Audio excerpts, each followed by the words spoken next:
Bismillahirrahmanirrahim. Assalamualaikum warahmatullahi wabarakatuh. Selamat siang teman-teman dan selamat siang juga kepada Ibu dosen mata kuliah farmakognosi. Semoga kita semua dalam keadaan sehat walafiat. Pada siang hari ini, kami dari kelompok 9A yang beranggotakan Arnaiza Zahwa Ain, Bella Esa Oktavianti, dan Devi Ikalianti ingin menyampaikan materi tentang amino asid amines atau asam amino-amina.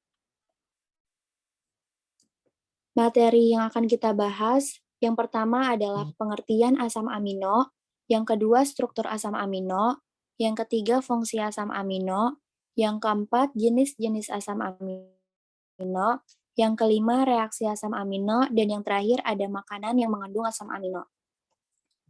Materi pertama akan dijelaskan oleh saya sendiri. Pengertian asam amino. Asam amino adalah senyawa organik yang mengandung gugus amino dan gugus asam, biasanya asam karboksilat. Terdapat sekitar 500 jenis asam amino yang sebagian besar adalah non-fisiologis. Selain itu, banyak asam amino fisiologis penting tidak digunakan dalam protein. Namun, dalam biokimia, istilah asam amino umumnya mengacu pada salah satu dari jenis unit monomer yang paling umum digunakan untuk membangun protein. Yang kedua, ada struktur asam amino. Ini ada struktur asam amino, ada gugus amino, gugus karboksil, dan variasi R. Selanjutnya, akan dijelaskan oleh Arnaiza Zahwa Ain. Fungsi asam amino. Fungsi asam amino dalam tubuh adalah sebagai unsur pembangun bagi protein. Namun asam amino juga merupakan prekursor bagi banyak bahan fisiologis dan sumber energi.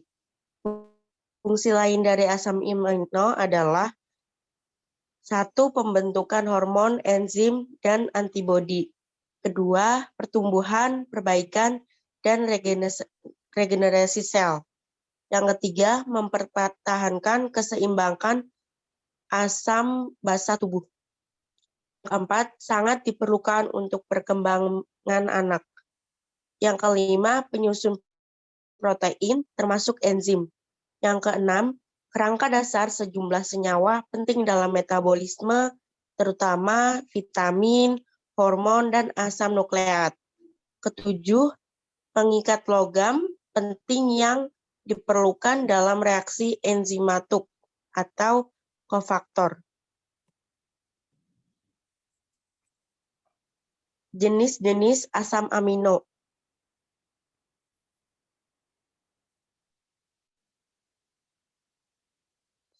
Asam amino dibagi menjadi 3.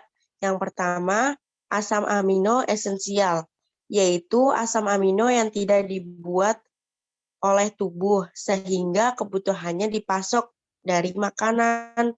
Terdapat 9 jenis asam amino esensial, yaitu histidin, isoleusin, leusin, lisin, metonin, fenilanin,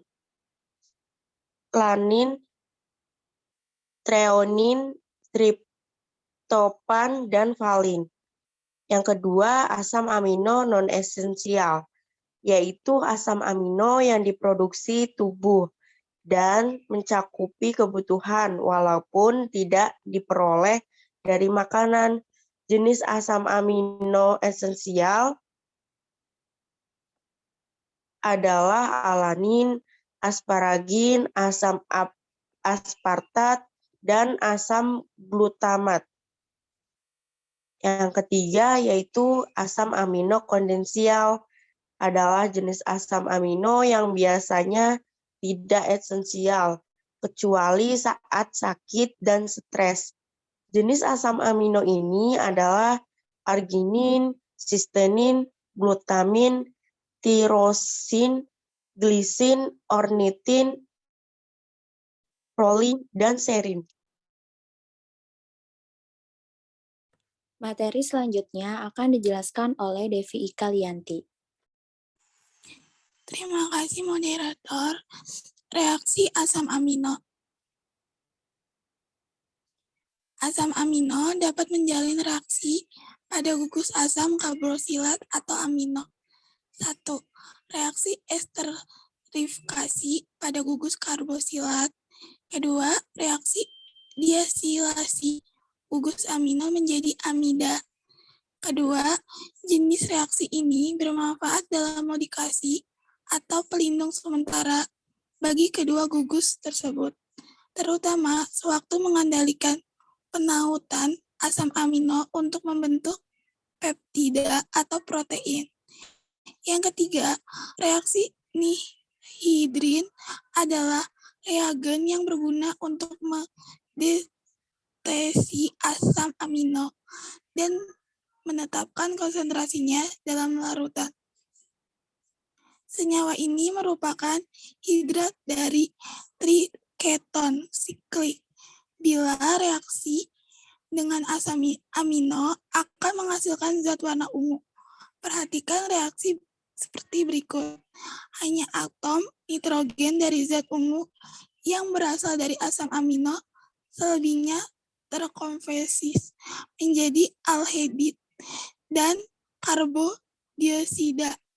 Jadi, zat warna ungu yang dihasilkan dari asam amino dengan gugus amino primer intensitas warnanya berbanding lurus dengan konsentrasi asam amino yang ada. Adapun prolina yang mempunyai gugus amino sekunder bereaksi dengan nihidrin menghasilkan warna kuning. Makanan yang mengandung asam amino.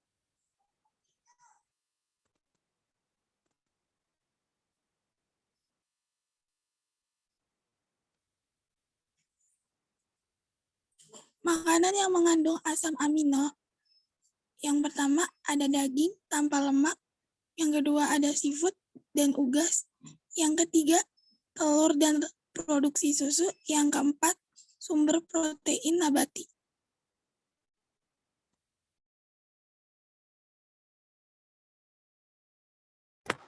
Sekian presentasi dari kelompok kami. Terima kasih sudah mengikuti materi pada hari ini. Semoga materi tadi dapat bermanfaat untuk kita semua. Kurang lebihnya mohon maaf. Wassalamualaikum warahmatullahi wabarakatuh.